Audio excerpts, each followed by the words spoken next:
इसका pilot ready 4-seater aircraft pilot को pilot plus ಒಂದು ಸಮಾನಕ್ಕೆ ಜಾಗ ಇದೆ ಬ್ಯಾಕ್ ಸೈಡ್ ಅಲ್ಲಿ. ಎಷ್ಟು ಹಳೆಯದು ಇದು 1984 ಸರ್. 1984.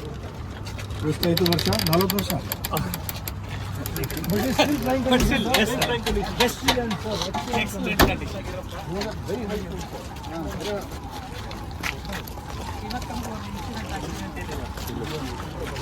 Number 1960s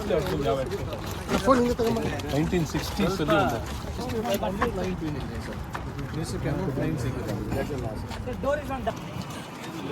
ಈ ಕಡೆ ಬನ್ನಿ.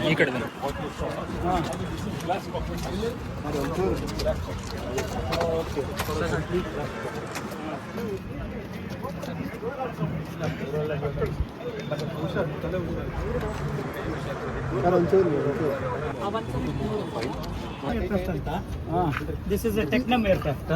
ಅದು ಮಲ್ಟಿ ಇಂಜಿನ್ ಇತ್ತಲ್ಲ, ಅದೇ ಕಂಪನಿ ಏರ್ಕ್ರಾಫ್ಟ್.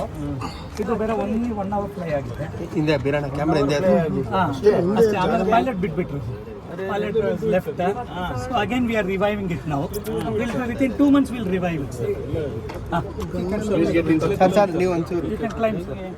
Left leg. ಸ್ವಲ್ಪ ಮೇಲೆ ಹೋಗಿ. ಆಮೇಲೆ ಸರ್ ನೀವು ಈ ಕಡೆ ಬನ್ನಿ ಸರ್. ಈ ಕಡೆ ಬನ್ನಿ. Yes sir.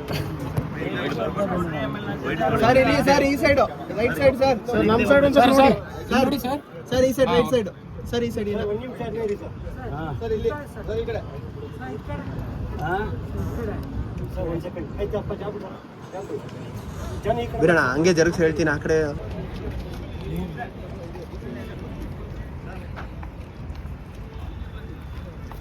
Okay sir okay ಮುಂದೆ ಬಾಣ.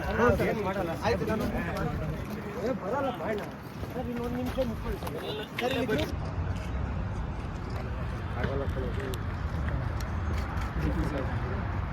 ಇನ್ನೊಂದು ಏರೋಪ್ಲೇನ್ ಇನ್ನೊಂದು ಸ್ವಲ್ಪ ವೈಡ್ ಹೋಗಿ ಬೇಕಾದ್ರೆ ಹೋಗಿ ಹಿಂದೆ ಹೋಗಿ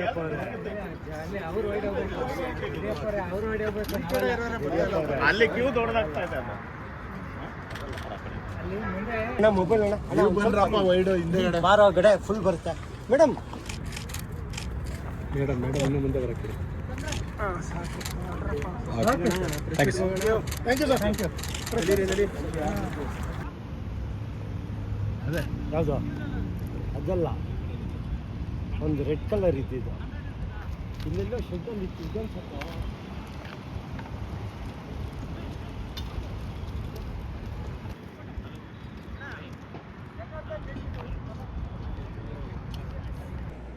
ಇಷ್ಟು ದೂರ ಕರ್ಕೊಂಡು ಬಂದಿದ್ದೀವಿ ನಿಮ್ಮನ್ನು. ನೀವೆಲ್ಲ ಬಂದಿದ್ದಕ್ಕಾಗಿ ಧನ್ಯವಾದಗಳು. ಇವತ್ತಿನ ಮಾಧ್ಯಮಗೋಷ್ಠಿ ಒಂದು ವಿಭಿನ್ನವಾಗಿ ಇದೆ. ನಮ್ಮ ಇಲಾಖೆಗೆ ಸೇರಿದಂಥ ಈ ಸಂಸ್ಥೆ ಫ್ಲೈಯಿಂಗ್ ಟ್ರೈನಿಂಗ್ ಸ್ಕೂಲ್, ಇದು ಒಂದು ರೀತಿಯಲ್ಲಿ ವಿಭಿನ್ನವಾಗಿರ್ತಕ್ಕಂಥ ಚಿತ್ರಣ. 1949ರಲ್ಲಿ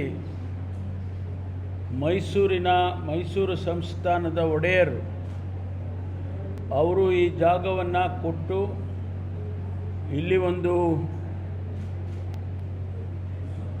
ಫ್ಲೈಯಿಂಗ್ ಟ್ರೈನಿಂಗ್ ಸ್ಕೂಲ್ ಮಾಡಬೇಕು ಅಂತೇಳಿ ಅವರ ಆಲೋಚನೆ. ಅದನ್ನು 1949ರಲ್ಲಿ ಇದು ಅಸ್ತಿತ್ವಕ್ಕೆ ಬರುತ್ತೆ. ಅಲ್ಲಿಂದ ಇಲ್ಲಿಯವರೆಗೆ ಸಾವಿರಾರು ಜನ ಪೈಲಟ್ಸ್ಗಳನ್ನು ಇಲ್ಲಿ ತಯಾರು ಮಾಡಿ ಅವರೆಲ್ಲರೂ ಕೂಡ ಏರ್ ಇಂಡಿಯಾ ಇರ್ಬೋದು ಅಥವಾ ಬೇರೆ ಬೇರೆ ಏರ್ಲೈನ್ಸ್ನಲ್ಲಿ ಪೈಲಟ್ಗಳಾಗಿ ಕೆಲಸ ಮಾಡ್ತಾ ಇದ್ದಾರೆ. ಭಾಳಷ್ಟು ಜನ ರಿಟೈರ್ಡ್ ಆಗಿ ಕೂಡ ಇದ್ದಾರೆ. ಇದು ಒಂದು ರೀತಿಯಲ್ಲಿ ಮಧ್ಯಮ ವರ್ಗದ ಮಕ್ಕಳಿಗೆ ಮತ್ತು ಬಡ ಮಕ್ಕಳಿಗೆ ಯಾರು ಈ ಫ್ಲೈಯಿಂಗನ್ನು ಆಸಕ್ತಿ ಪಡ್ತಾರೆ, ಇಷ್ಟಪಡ್ತಾರೆ ಮತ್ತು ಇದನ್ನೇ ಒಂದು ಉದ್ಯೋಗ ಅಂಥೇಳಿ ಕನ್ಸಿಡರ್ ಮಾಡ್ತಾರೆ. ಅಂಥವರಿಗೆ ಇದು ಒಂದು ವರದಾನ ಅಂತ ಹೇಳಿ ನಾನು ಹೇಳೋದಕ್ಕೆ ಬಯಸ್ತೇನೆ. ರಾಜ್ಯ ಸರ್ಕಾರ ಇದನ್ನು ಉಳಿಸ್ಕೊಂಡು ನಡೆಸ್ಕೊಂಡು ಇಲ್ಲಿವರೆಗೆ ಬಂದಿದೆ. ಉದ್ದೇಶ ಈ ಬಡ ಮಕ್ಕಳಿಗೆ ಅನುಕೂಲ ಆಗಲಿ, ಅವರಿಗೆ ಉದ್ಯೋಗ ಸಿಕ್ಕತ್ತೆ, ಪೈಲಟ್ಗಳಾಗ್ತಾರೆ, ಅವರ ಜೀವನ ಚೆನ್ನಾಗಾಗುತ್ತೆ ಅಂಥೇಳಿ ರಾಜ್ಯ ಸರ್ಕಾರ ಈ ಒಂದು ತರಬೇತಿ ಸಂಸ್ಥೆಯನ್ನು ನಡೆಸ್ಕೊಂಡು ಬಂದಿದೆ. ಇಲ್ಲಿ ನನ್ನ ಜೊತೆಯಲ್ಲಿ ನಮ್ಮ ಕಾರ್ಯದರ್ಶಿಗಳಾದ ನವೀನ್ ರಾಜ್ ಸಿಂಗ್ ಅವರು ಇದ್ದಾರೆ, ನಮ್ಮ ಈ ಸಂಸ್ಥೆಯ ಡೈರೆಕ್ಟ್ರವರಾಗಿರ್ತಕ್ಕಂಥ ಬಸವರಾಜರವರಿದ್ದಾರೆ ಮತ್ತು ನಮ್ಮ ಎಲ್ಲ ಸ್ಟಾಫ್ ಅವರು ಕೂಡ ಇದ್ದಾರೆ. ನಮ್ಮ ಅನುಚೇತ್ ಅವರು, ನಮ್ಮ ಕಮಿಷನರು ಕೂಡ ನಮ್ಮ ಜೊತೆಯಲ್ಲಿದ್ದಾರೆ. ಮೊದಲನೇದಾಗಿ ನಾನು ಫ್ಲೈಯಿಂಗ್ ಟ್ರೈನ್ ಇದು ನಾನು ಹೇಳಿದಾಗೆ ಈಗ 1949ರಲ್ಲಿ ಪ್ರಾರಂಭ ಆಗಿ ಸಾವಿರಾರು ಜನ ಪೈಲಟ್ಗಳನ್ನು ತಯಾರು ಮಾಡಿರ್ತಕ್ಕಂಥದ್ದು. ಒಂದು ಸರ್ಕಾರಿ ಸಂಸ್ಥೆ ಇಂಥ ಒಂದು ದೊಡ್ಡ ಸಹಾಯವನ್ನು ಮಾಡಿ ಆಸಕ್ತಿ ಇರ್ತಕ್ಕಂಥ ಮಕ್ಕಳಿಗೆ ಈ ರೀತಿ ಒಂದು ತಯಾರಿಯನ್ನು ಮಾಡಿರ್ತಕ್ಕಂಥದ್ದು ಅಪರೂಪ. ಬೇರೆ ಬೇರೆ ರಾಜ್ಯದಲ್ಲೂ ಕೂಡ ಇರ್ಬೋದು, ಆದರೆ ಇಷ್ಟು ಒಳ್ಳೆಯ ಸಂಸ್ಥೆ 49ರಲ್ಲೇ ಪ್ರಾರಂಭ ಆಗಿ ಇಲ್ಲಿವರೆಗೂ ಉಳಿಸ್ಕೊಂಡು ಬಂದಿರೋದು ಅಪರೂಪ ಅಂತ ಹೇಳಿ ಹೇಳೋದಕ್ಕೆ ಬಯಸ್ತೀನಿ. ಆಮೇಲೆ ಇವತ್ತು ಪ್ರಸ್ತುತವಾಗಿ ಈ ಸಂಸ್ಥೆಯಲ್ಲಿ 5 ಏರ್ಕ್ರಾಫ್ಟ್ಸ್ ಇದೆ. 1, 2, 3 ಈಗ ರನ್ನಿಂಗ್ ಕಂಡೀಷನ್ಸಲ್ಲಿದ್ದಾವೆ. ಈಗ ತಾವು ನೋಡಿದ್ರಿ ಅವೆಲ್ಲ. 2 ಇನ್ನೊಂದು ವಾರ 15 ದಿವಸದಲ್ಲಿ ಸಣ್ಣ ರಿಪೇರಿಗಳಿದೆ, ಅದಾದರೆ 5 ಆಗುತ್ತೆ. ಇನ್ನೂ 1 ಕೊಂಡ್ಕೊಳ್ಳೋದಕ್ಕೆ ಈಗಾಗಲೇ ನಾವು ಪ್ರಸ್ತಾವನೆಯನ್ನು ಸಲ್ಲಿಸಿದ್ದಾರೆ. ಅದಕ್ಕೆ ಅನುಮತಿ ಸಿಕ್ಕಿದ ತಕ್ಷಣ ಅದನ್ನು ಕೂಡ ಕೊಂಡ್ಕೊಳ್ತಾರೆ. ಇವತ್ತು ಇಲ್ಲಿ PPL ಪ್ರಿಲಿಮಿನರಿಯಾಗಿ PPL ಅಂದರೆ private pilot licence, private pilot licence. ಆಮೇಲೆ ಅದಾಗಬೇಕಾದ್ರೆ 40 ಗಂಟೆ ಫ್ಲೈ ಮಾಡಿರಬೇಕು. ಆ ಸರ್ಟಿಫಿಕೇಟ್ ಸಿಗಬೇಕಾದ್ರೆ 40 ಗಂಟೆ ಫ್ಲೈ ಮಾಡಿ, ಅದು ಫಸ್ಟು ಲೈಸೆನ್ಸು. ಅದಾದ ಮೇಲೆ ಸುಮಾರು 185 ಗಂಟೆ ಫ್ಲೈ ಮಾಡಬೇಕು. CPL ಅಂತ ಕೊಡ್ತಾರೆ, certified commercial pilot licence. Commercial pilot licence ತಗೋಬೇಕಾದ್ರೆ 185 ಗಂಟೆ ಫ್ಲೈ ಮಾಡಿರಬೇಕು. ಸೊ ಅದರಿಂದ ಈ CPL ಪಾಸ್ ಮಾಡಿದರೆ 185 ಗಂಟೆ ಅವ್ರು ಫ್ಲೈ ಮಾಡಿದರೆ ಕಮರ್ಷಿಯಲ್ ಪೈಲಟ್ ಓಡಿಸೋದಕ್ಕೆ ಪ್ಲೇನ್ಗಳನ್ನು ಓಡಿಸೋದಕ್ಕೆ ಅಲ್ಲಿ 200 ಆಗುತ್ತೆ. CPL 40, ಇದನ್ನು 85. ಅದಕ್ಕೆ ಅವರು ಯಾವುದೇ ಏರ್ಕ್ರಾಫ್ಟನ್ನು ಈಗ ನಾವೇನು ಇಷ್ಟೊಂದು ಪ್ಲೇನ್ಗಳೆಲ್ಲ ಓಡಾಡ್ತಾ ಇದೆಯಲ್ಲ, ಅದನ್ನು ಓಡಿಸೋದಕ್ಕೆ ಕ್ವಾಲಿಫೈ ಆಗ್ತಾರೆ. They will be qualified to fly those aircrafts commercial. ಅಂಥದ್ದನ್ನು ಇಲ್ಲಿ ತಯಾರು ಮಾಡ್ತಾರೆ, ಅವರನ್ನು ಇಲ್ಲಿ ತಯಾರು ಮಾಡ್ತಾರೆ. ಒಂದು ಬ್ಯಾಕ್ಗ್ರೌಂಡ್ ತಮಗೆ ಹೇಳೋದಕ್ಕೆ ಬಯಸ್ತೀನಿ.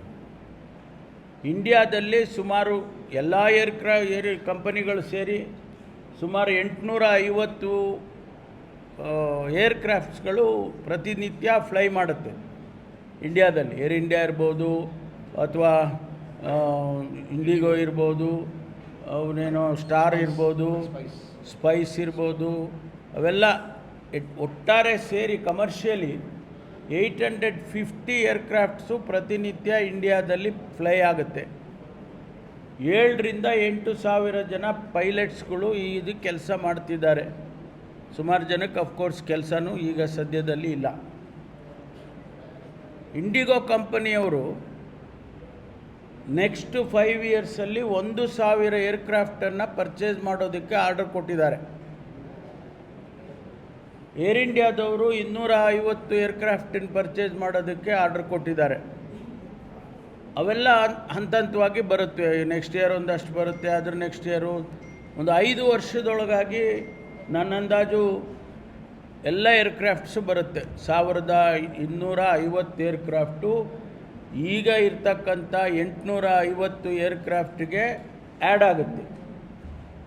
ಅಂತಹ ಸಂದರ್ಭದಲ್ಲಿ ನಮ್ಮ ದೇಶದಲ್ಲಿ 35,000 ಪೈಲಟ್ಗಳು ಬೇಕಾಗ್ತಾರೆ. ಒಂದು ಅಂದಾಜಿದು, it's just a rough estimate. 35,000 pilots ನಮಗೆ ಬೇಕಾಗ್ತಾರೆ ಅಂತೇಳಿ ಒಂದು ಅಂದಾಜಿದೆ. ಅಂದರೆ ಅರ್ಥ, ನಮ್ಮ ಸಂಸ್ಥೆ ಏನಿದೆಯಲ್ಲ ಈ flying training, government flying training school, ಇದರಲ್ಲಿ ಹೆಚ್ಚು ಪೈಲಟ್ಸನ್ನು ಟ್ರೈನ್ ಮಾಡೋದಕ್ಕೆ ಅವಕಾಶ ಇದೆ, ಉದ್ಯೋಗ ಸಿಗುವಂಥ ಅವಕಾಶ ಇದೆ ಅಂತೇಳಿ ಈ ಸಂದರ್ಭದಲ್ಲಿ ನಾನು ತಮಗೆ ಹೇಳೋದಕ್ಕೆ ಬಯಸ್ತೇನೆ. ನಮಗೆ ಇದು ಬ್ಯಾಕ್ಗ್ರೌಂಡ್. ಮುಂದೆ ನಾವು ಈ ಸಂಸ್ಥೆಯನ್ನು ಇನ್ನೂ ಹೆಚ್ಚಿನ ರೀತಿಯಲ್ಲಿ ಬೆಳೆಸಿದರೆ ಈ 35,000 ಪೈಲಟ್ ರಿಕ್ವೈರ್ಮೆಂಟ್ ಏನಿದೆಯಲ್ಲ, ಅದಕ್ಕೆ ನಮ್ಮ ಸಂಸ್ಥೆಯಿಂದ ಕೂಡ ಹೆಚ್ಚು ಜನರನ್ನು ನಾವು ಟ್ರೈನ್ ಮಾಡೋದಕ್ಕೆ ಸಾಧ್ಯತೆಗಳಿದ್ದಾವೆ ಅನ್ನೋದನ್ನು ತಮ್ಮ ಗಮನಕ್ಕೆ ತರ್ತೇನೆ. ಈಗ ನಮಗೆ ಈ ಸಂಸ್ಥೆಗೆ ಭಾಳ ಕಟ್ಟುನಿಟ್ಟಾಗಿ ಎವ್ಯಾಲ್ಯೂಯೇಟ್ ಮಾಡ್ತಾರೆ. ಇವರೆಲ್ಲ DGCA, director general of civil aviation ಅವರು ಭಾಳ ಕಟ್ಟುನಿಟ್ಟಾಗಿ ಎವ್ಯಾಲ್ಯೂಯೇಟ್ ಮಾಡ್ತಾರೆ. ಯಾಕೆಂದರೆ ಪೈಲಟ್ಸ್ಗಳನ್ನು ತಯಾರು ಮಾಡುವಂಥದ್ದು ಇದು. ಸರಿಯಾಗಿ ಪೈಲಟ್ ಆಗಲಿಲ್ಲ ಅಂತ ಏನಾದರೂ ಒಂದು ಸಣ್ಣ ತಪ್ಪು ಏನಾದರೂ ಅವನಿಂದ ಆಗಿದ್ರೆ ನೂರಾರು ಜನರ ಪ್ರಾಣವನ್ನು ಬಲಿ ತಗೊಳ್ತಾರೆ. ತಾವೆಲ್ಲ ನೋಡಿದರೆ ಆಕ್ಸಿಡೆಂಟ್ಗಳು ಯಾವ ರೀತಿ ಆಗಿದೆ ಪೈಲಟ್ಗಳು ಮಿಸ್ಟೇಕಿಂದ ಅಂತ ಹೇಳಿ all over the world. Air ಇಂಡಿಯಾದ ಇತ್ತೀಚೆಗೆ ನಮ್ಮ ದೇಶದಲ್ಲಾಗಿದ್ದು 2 ವರ್ಷದ ಹಿಂದೆ. ಅದೇ ಪ್ರಕಾರ ಅವರಿಗೆ ಭಾಳ ಎಚ್ಚರಿಕೆ ಅಂತ ನಮ್ಮ ಸಂಸ್ಥೆಗೆ 2-3 ಬಾರಿ ಲೈಸೆನ್ಸನ್ನು ಕ್ಯಾನ್ಸಲ್ ಮಾಡಿದರು. ಈಗ ಕೂಡ ಕಳೆದ 3 ವರ್ಷದಿಂದ ನಮಗೆ ಲೈಸೆನ್ಸು ಎಕ್ಸ್ಪೈರ್ ಆಗಿತ್ತು. ಕ್ಯಾನ್ಸಲ್ ಮಾಡಲಿಲ್ಲ, ಎಕ್ಸ್ಪೈರ್ ಆಯಿತು. ಅದನ್ನು ನಾವು ರಿನ್ಯೂ ಮಾಡಿಸ್ಕೊಳ್ಳೋದಕ್ಕೆ ಕೆಲವು ಮಾನದಂಡಗಳಿತ್ತು. ಅದನ್ನು ಮಾಡೋದಕ್ಕೆ ಸ್ವಲ್ಪ ಸಮಯ ತಗೊಳ್ತು. ಈಗ ನಾವು ಅದೆಲ್ಲ ಮಾಡಿ ನಾವು DGCAಗೆ ಅಪ್ಲೈ ಮಾಡಿ ಈಗ ನಮಗೆ ಲೈಸೆನ್ಸನ್ನು ಮತ್ತೆ ರಿನ್ಯೂ ಮಾಡಿ ಕೊಟ್ಟಿದ್ದಾರೆ. ಲೈಸೆನ್ಸು ಬಂದಿದೆ. This is the licence they have renewed. ಕಳೆದ ಬಾರಿ ನಮಗೆ ಒಂದು ಪ್ರಶ್ನೆ ಇತ್ತು, ಏನು ನೀವು government flying training school renew ಮಾಡಲಿಲ್ಲ ಹಾಗೆ ಅಂತೇಳಿ ಕೆಲವು ಆಪಾದನೆಗಳು ಇತ್ತು. ಈಗ ನಮಗೆ 14/12/23ರಿಂದ 15/7/31 ರಿನ್ಯೂ ಮಾಡಿದ್ದಾರೆ. 5 ವರ್ಷ ಈ licence flying training school licence ನಮ್ಮ ಹತ್ರ ಇದೆ. ಆದ್ದರಿಂದ for the next 5 years we have no problem in training students, pilots. ಆಮೇಲೆ ನಿಮಗೆ ಕಾಸ್ಟಿನ ಬಗ್ಗೆನೂ ಹೇಳ್ತೀನಿ ನಾನು, ಎಷ್ಟು ಕಾಸ್ಟ್ ಆಗ್ಬೋದು. ಒಂದು PPL ಟ್ರೈನ್ ಮಾಡೋದಕ್ಕೆ 10 ಲಕ್ಷ ರೂಪಾಯಿ ಆಗುತ್ತೆ ಕರ್ನಾಟಕದವರಿಗೆ, ನಮ್ಮ ಲೋಕಲ್ ಬಾಯ್ಸ್ ಆ್ಯಂಡ್ ಗರ್ಲ್ಸ್. ಹೊರಗಿನವರಿಗೆ 15 ಲಕ್ಷ ರೂಪಾಯಿ ಆಗುತ್ತೆ. ಅವ್ರಿಗೆ ಸ್ವಲ್ಪ ಜಾಸ್ತಿ ಇಟ್ಟಿದ್ದಾರೆ. ಅದೇ CPLಗಾದರೆ 37 ಲಕ್ಷ ರೂಪಾಯಿ ಕರ್ನಾಟಕದವ್ರಿಗಾಗುತ್ತೆ, 42 ಲಕ್ಷ ರೂಪಾಯಿ ಅದರ್ ದ್ಯಾನ್ ಕರ್ನಾಟಕದವ್ರಿಗಾಗುತ್ತೆ, ಔಟ್ಸೈಡರ್ಸ್. ಸೊ 42 ಲಕ್ಷ ರೂಪಾಯಿ ಅಥವಾ 37 ಲಕ್ಷ ರೂಪಾಯಿ ಖರ್ಚು ಮಾಡಿ ಕಮರ್ಷಿಯಲ್ ಪೈಲಟ್ ಆದರೆ ಅವರಿಗೆ ಉದ್ಯೋಗ ಸಿಗೋದಂತೂ ಗ್ಯಾರಂಟಿ. ಖಂಡಿತವಾಗಿ ಅವರಿಗೆ ಯಾವುದಾದ್ರೂ ಪ್ರೈವೇಟ್ ಏರ್ಲೈನ್ಸಲ್ಲಿರ್ಬೋದು ಅಥವಾ ಬೇರೆ ಬೇರೆ ರೀತಿಯಲ್ಲಿ ಅವರಿಗೆ ಕೆಲಸಗಳು ಸಿಗುತ್ತೆ. ಈಗೇನು ಬೇಕಾದಂಗೆ ಎಲ್ಲ ಪ್ರೈವೇಟ್ ಏರ್ಕ್ರಾಫ್ಟ್ಗಳು ತಾವೇ ನೋಡಿದ್ದೀರಿ, ಸಿಕ್ಕಾಬಟ್ಟೆ ಚಾರ್ಟರ್ಡ್ ಏರ್ಕ್ರಾಫ್ಟ್ಸ್ಗಳು ಬೇಕಾದಷ್ಟು ಇಂಡಿಯಾ ದೇಶದಲ್ಲಿ ಇದ್ದಾವೆ. ಅದರಲ್ಲಿ ಕೂಡ ಅವರನ್ನು ಅಪಾಯಿಂಟ್ ಮಾಡ್ಕೊಳ್ತಾರೆ. ಆಮೇಲೆ ನಾವು ಇದು ಇವತ್ತಿನ ಪರಿಸ್ಥಿತಿ. ಮುಂದಕ್ಕೆ ಒಂದಿಷ್ಟು ಪ್ರಪೋಸಲನ್ನು ಈ ಸಂಸ್ಥೆ ಬೆಳೆಸೋದಕ್ಕೆ ಒಂದಿಷ್ಟು ಪ್ರಪೋಸಲನ್ನು ಇಟ್ಕೊಂಡಿದ್ದೇವೆ. ಅದರಲ್ಲಿ ಮೈಸೂರಿನಲ್ಲಿ ಮೊದಲೇ ಇದು ಹೇಳ್ಬಿಡ್ತೀನಿ, ರನ್ವೇ ಈಗ ನಮಗೆ ಎಷ್ಟಿದೆ? 160 ಮೀಟರ್ಸು. ಇವತ್ತು 954 ಇದೆ ಸರ್. ಈಗ 954 ಇದೆ. 4 ಮೀಟರ್ಸ್ ಇದೆ ರನ್ವೇ. ಈಗ ನಾವು ಎಕ್ಸ್ಟೆಂಡ್ ಮಾಡೋದಕ್ಕೆ, ಇದನ್ನು ಎಕ್ಸ್ಟೆಂಡ್ ಮಾಡೋದಕ್ಕೆ 160 ಮೀಟರ್ಸಿಗೆ ಎಕ್ಸ್ಟೆಂಡ್ ಮಾಡೋದಕ್ಕೆ ಒಂದು ಪ್ರಪೋಸಲನ್ನು ಇಟ್ಕೊಂಡಿದ್ದೇವೆ. ಅದಕ್ಕೆ ಒಂದು ಪಕ್ಕದಲ್ಲಿ ಒಂದು 10 ಎಕರೆ ಜಮೀನಿದೆ, ಅದನ್ನು ನಾವು ಅಕ್ವೈರ್ ಮಾಡಿದರೆ ಇಲ್ಲಿ ಪಕ್ಕದಲ್ಲಿದೆ, ಅದನ್ನು ನಾವು 10 ಎಕರ್ಸ್ ಎಕ್ಸ್ಟೆಂಡ್ ಮಾಡಿದ್ರೆ ನಮಗೆ 160 ಮೀಟರ್ಸು ರನ್ವೇ ಸಿಕ್ಕುತ್ತೆ.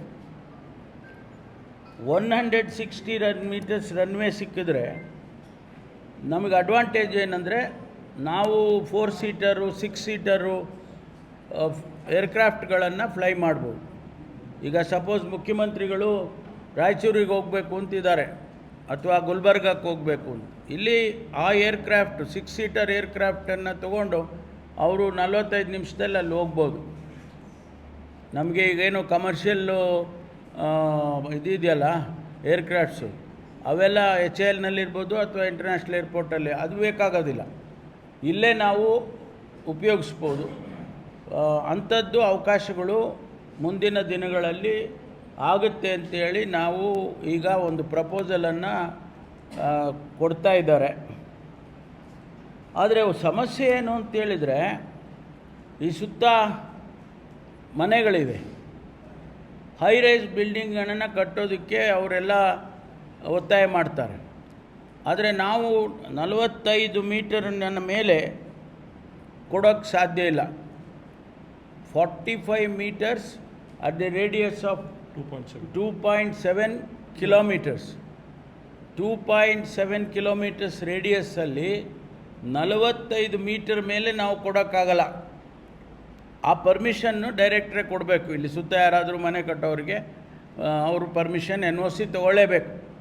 ನಾವು 45 ಮೇಲೆ ಕಟ್ಟೋದಿಲ್ಲ ಅಂತೇಳಿ ಅವರು NOC ತೊಗೋಬೇಕು. ಇಲ್ಲ, ಆಲ್ರೆಡಿ ಕಟ್ಟಿರೋದಿಲ್ಲ 45, ಇದು 2.7 ಕಿಲೋಮೀಟರ್ಸಲ್ಲಿ ಇಲ್ಲ, ಆಚೆ ಇದ್ದಾವೆ.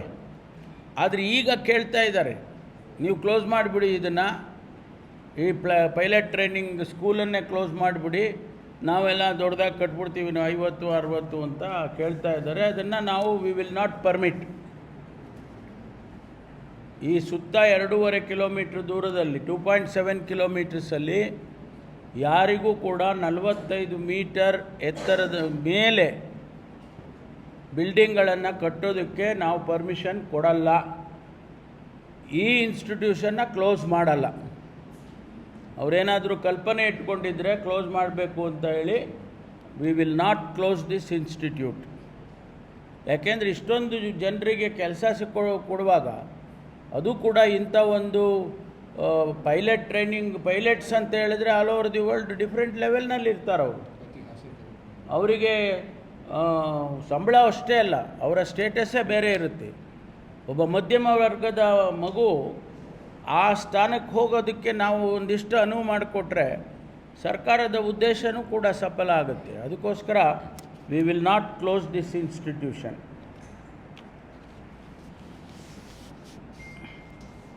ಆಮೇಲೆ ನಾವು ಮೈಸೂರಿನಲ್ಲಿ ಸ್ಯಾಟಲೈಟ್ ಬೇಸ್ಡು ಟ್ರೈನಿಂಗ್ ಮಾಡೋದಕ್ಕೆ ಉದ್ದೇಶ ಇಟ್ಕೊಂಡಿದ್ದಾರೆ. ಅಂದರೆ ಇಲ್ಲಿ ಟೇಕ್ ಆಫ್ ಮಾಡಿದರೆ ಮೈಸೂರಲ್ಲಿ ಲ್ಯಾಂಡ್ ಮಾಡ್ತಾರೆ. ಇದು ಯಾವ ಥರ ಅಂದರೆ ಟಚ್ ಆ್ಯಂಡ್ ಗೋ ಅಂತಲ್ಲ ನೀವು ಹೇಳೋದು, ಅದನ್ನು ಟಚ್ ಆ್ಯಂಡ್ ಗೋ ಅಂತ ಹೇಳ್ತಾರೆ. ಅಲ್ಲಿ ಒಂದೊಂದು ಸಾರಿ ಅದು ಸುಮ್ಮನೆ ಹಂಗೆ ಲ್ಯಾಂಡ್ ಮಾಡ್ದಂಗೆ ಮಾಡಿ ಟೇಕ್ ಆಫ್ ಮಾಡಿಬಿಡ್ತಾರೆ. ಅವರು ಟಚ್ ಆ್ಯಂಡ್ ಗೋ, ಭೂಮಿ ಟಚ್ ಮಾಡೋದು ಮೇಲೆ ಹೋಗೋದು, ಅಂದರೆ ಅವ್ರಿಗೆ ಟ್ರೈನಿಂಗ್ ಕಲಿಸೋದಕ್ಕೆ. ಅದಕ್ಕೆ ಇನ್ನೊಂದು ಇದು ಏರ್ಪೋರ್ಟ್ ಬೇಕಲ್ವಾ? ಇಲ್ಲಿಗೆ ಟೇಕ್ ಆಫ್ ಮಾಡಿ ಇನ್ನೊಂದು ಕಡೆ ಲ್ಯಾಂಡ್ ಮಾಡ್ದಂಗೆ ಮಾಡಿ ಟೇಕ್ ಆಫ್ ಮಾಡ್ತಾರೆ. ಅದಕ್ಕೆ ಅವಕಾಶ ಎಲ್ಲಿರೋದು? ಮೈಸೂರು ಪಕ್ಕದಲ್ಲಿದೆ. ಆ ಮೈಸೂರು ಬೇಸನ್ನು ಉಪಯೋಗ ಮಾಡಿಕೊಳ್ಳೋದು ಕೂಡ ಎಕ್ಸಾಮಿನ್ ಮಾಡ್ತಾ ಇದ್ದಾರೆ.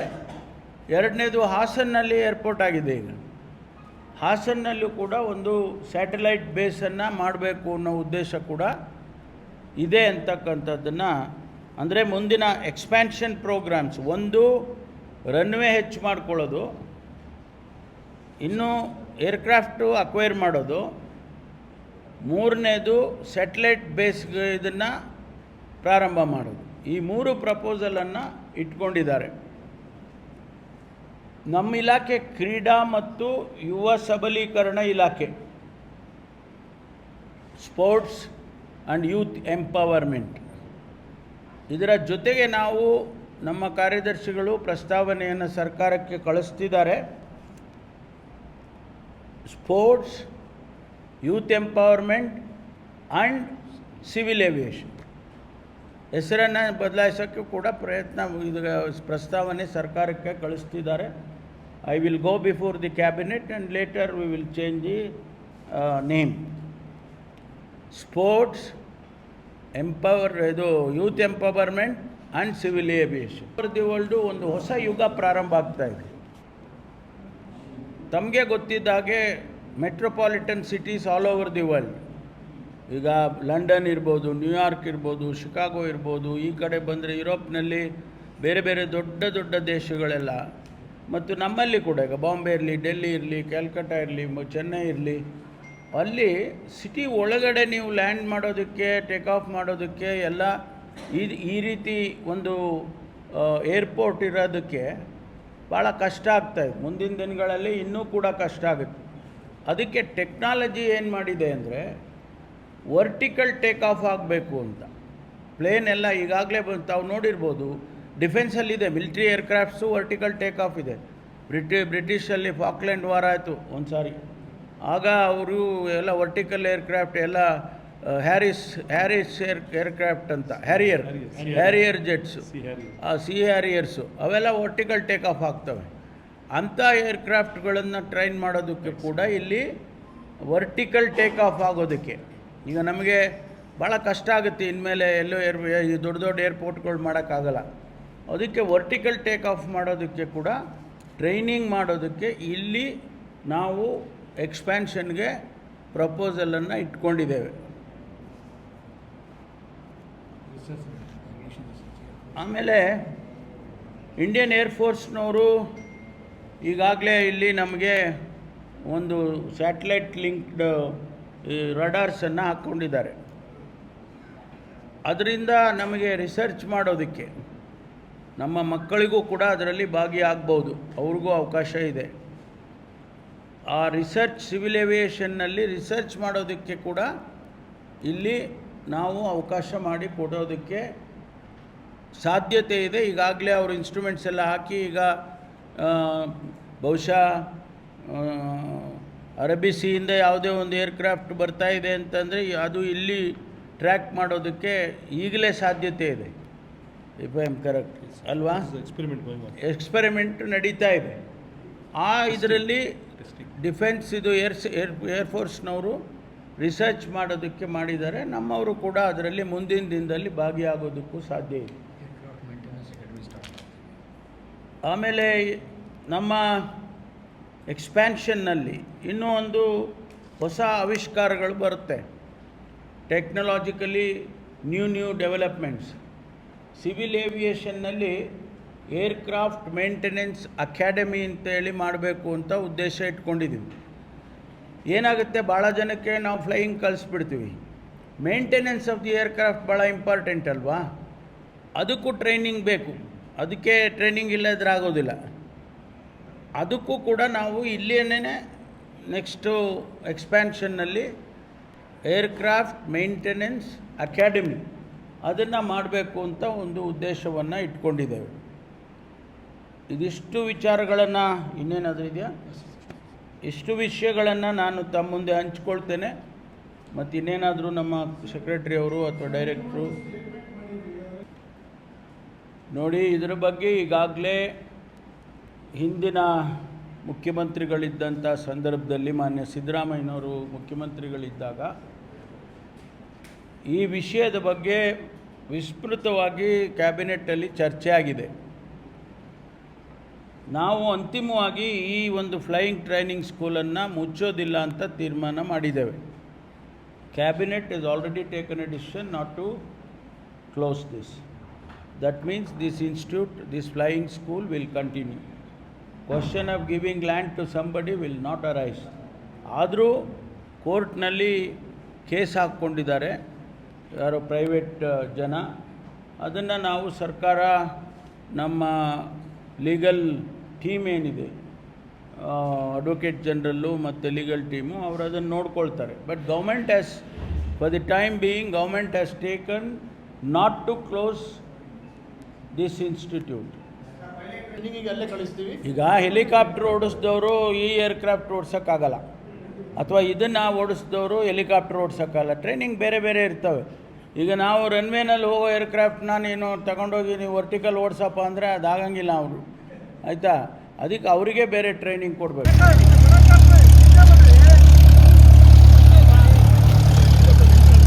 ಇಂಪಾರ್ಟೆಂಟ್ ನೀವು ಗಮನಿಸಬೇಕಾಗಿರೋದು ಅಭಿಷೇಕ್ ಸರ್, ಇಲ್ಲಿ ಇದಿದೆಯಲ್ಲ ಫ್ಲೈಓವರು, ಇದು ಇರೋದ್ರಿಂದ ಇದು ಸರಿಯೇ ಇಲ್ಲ, ಅದಿಲ್ಲ ಇದಿಲ್ಲ ಅಂತಾರೆ.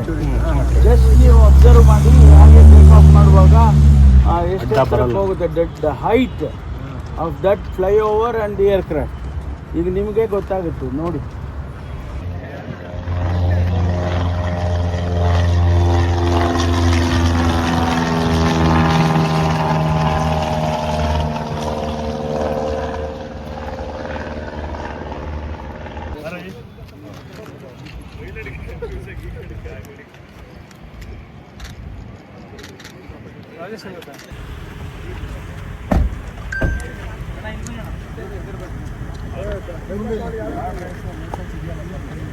ಏನೇ ಕೈಪಟ್ಟ